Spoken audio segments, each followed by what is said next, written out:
Je prendrai l'exemple de Abigail et de Nabal. Amen.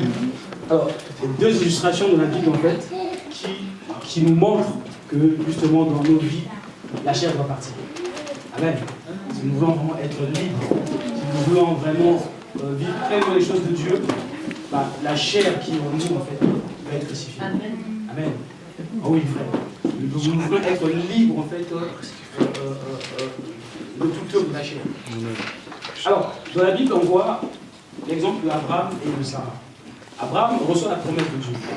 Amen. Dieu visite Abraham, il dit à Abraham, va-t'en de ton pays dans Genèse 12, va-t'en de ta patrie, va vers le pays que je te montrerai. Dieu fait une promesse à Abraham. Il dit, je te bénirai. Il dit, ta postérité sera bénie. Donc, Abraham sort de Charan ou de Charan avec sa femme Sarah et son neveu Lot. Abraham n'a pas d'enfant. Dieu dit à Abraham, il dit, je te bénirai. Abraham croit en tout ce que Dieu lui avait dit. Il espère. Mais plus il avance en fait, il avance en âge, plus rien ne se passe dans la vie d'Abraham. Alors, Sarah avait une servante qui s'appelle comment? Agar. Sarah va dire à Abraham, mais écoute, Dieu nous a fait une promesse. J'aime Dieu, je crois en Dieu. Mais là, tu commences à prendre de l'âge, moi j'avance en âge, ben, je te conseille d'aller vers la servante Agar. Abraham obtempère, il obéit. Il va vers sa servante, et de cette relation dont Dieu n'était pas justement, comment je peux dire, d'accord, l'auteur, va naître qui? Ismaël. Qui n'était pas le fils de la promesse. Mais en grandissant, justement, Ismaël grandit. Et puis finalement, Dieu visite Abraham et Sarah pour réitérer en fait sa promesse. Et juste après, Sarah tombe enceinte. Et donc de cette union va naître Isaac, le fils de la promesse. Alors, dans cette maison, justement, dans la maison d'Abraham, il y a deux fils. Amen. Dans la maison d'Abraham, il y a deux fils. Il y a Isaac, le fils de la promesse. Il y a aussi Ismaël. Alors, entre Ismaël et Isaac, qui était là avant? Ismaël. D'accord? Les deux grandissent dans la même maison. Dans la maison d'Abraham, il y a Ismaël et il y a Isaac. Mais il y en a un qui va hériter. C'est Isaac. Alors Paul dit dans Corinthiens 15, à partir du verset 50, il dit la chair et le sang n'hériteront pas le royaume des cieux. Ismaël est né de la chair en fait. Donc tant que Ismaël vit dans la maison d'Abraham, Isaac n'est pas l'héritier. Paul dit la chair et le sang n'hériteront pas. Celui qui va hériter en nous, c'est l'homme nouveau.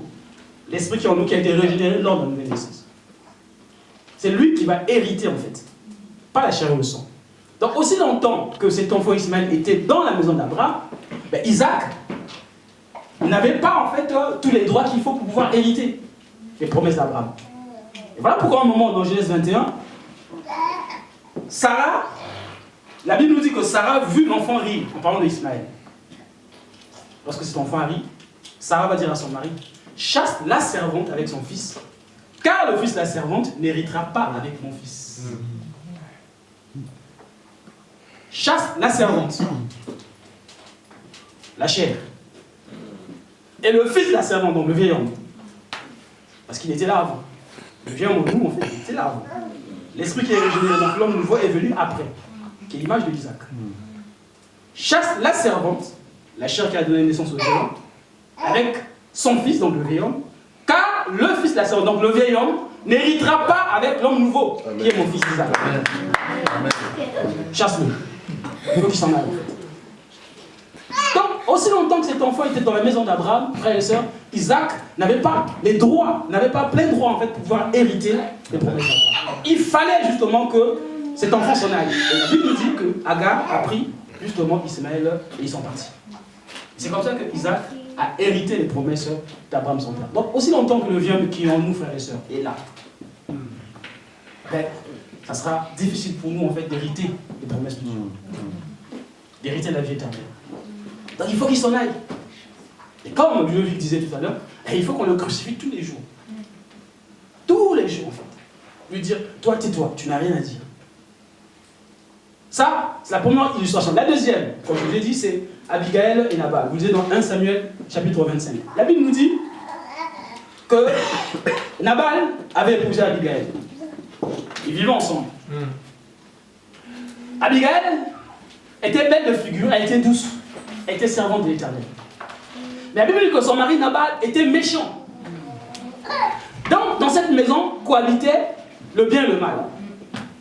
Abigail qui symbolisait la douceur, le bien, et Nabal qui était mauvais, donc qui symbolisait le mal. Nabal était méchant.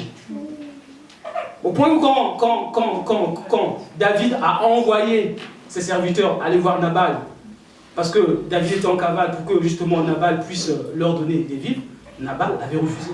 Il a dit qui est David, qui est le fils d'Itaï, en parlant de David. Nabal, c'est le mal, Abigail, c'est le bien. Mais les deux vivent ensemble, les deux cohabitent. De la même manière, frères et sœurs, qu'en nous cohabite le bien et le mal. Le bien qui est là, en fait, qui souvent va justement nous pousser à faire le mal. Et le bien qui est en nous, en fait, qui est l'homme nouveau, qui est régénéré. Donc notre esprit qui est régénéré lors de la nouvelle naissance. En fait. Lui, il veut prendre toute la place, en fait. Mais le bien, il est là. Donc dans cette maison, justement, cohabiter le bien et le mal. Jusqu'au moment où la Bible nous dit que Nabal est mort. Suivez très bien, et c'est pas là que je vais finir. Nabal est mort. Abigail se retrouve seule. Et c'est là que David va être intéressé par Abigail. Donc David est un type de Christ. Mais aussi longtemps que Nabal était vivant, David n'était pas intéressé par Abigail. Aussi longtemps que Nabal était en vie, avec le mal qu'il incarnait, David était loin d'Abigail. Donc aussi longtemps, frère, que le vieux qui est en nous, en fait, continue à nous pousser à faire le mal, mais nous le sommes, c'est-à-dire que, au travers des promesses, par rapport à ce que la Bible nous dit, nous sommes l'épouse, en fait. Mais attention, le vieux qui est en nous va disparaître complètement. Pour que nous devenions cette épouse, en fait, comme la Bible nous dit dans Éphésiens 5, à partir du verset 25, marié que chacun aime sa femme, comme Christ a aimé l'Église, Amen, qui s'est livré lui-même afin de la laver, de la purifier par l'eau de la parole, et afin de la présenter devant Dieu comme une église sans tache, ni ride, ni rien de semblable. Nous sommes cette église en devenir, en fait. Mais aussi longtemps que le Nabal, le mal, donc le vieil homme qui est là, en fait, est vivant, ben justement, nous ne sommes pas encore cette église, en fait, que Jésus-Christ désire. Tant que Nabal est en vie, Abigail n'était pas l'épouse de David. Mais c'est parce que, justement, Nabal est mort, la Bible nous dit que David a envoyé ses hommes, en fait, à lui demander la main d'Abigail. Et c'est comme ça qu'Abigail est devenue la femme de David, qui est un type de Christ, en fait. Et donc, Abigail, c'est l'image de l'Église, en fait, que nous sommes. Mais nous devons nous séparer de Nabal complètement, pour que, justement, David s'intéresse à nous. Donc, Christ s'intéresse réellement à nous. Que nous devenons cette épouse que Jésus-Christ, en fait, va épouser lors des noces de David. Et comment on cet après-midi? Donc, Nabal doit partir. Il doit mourir, en fait. Qui veut que Nabal s'en aille?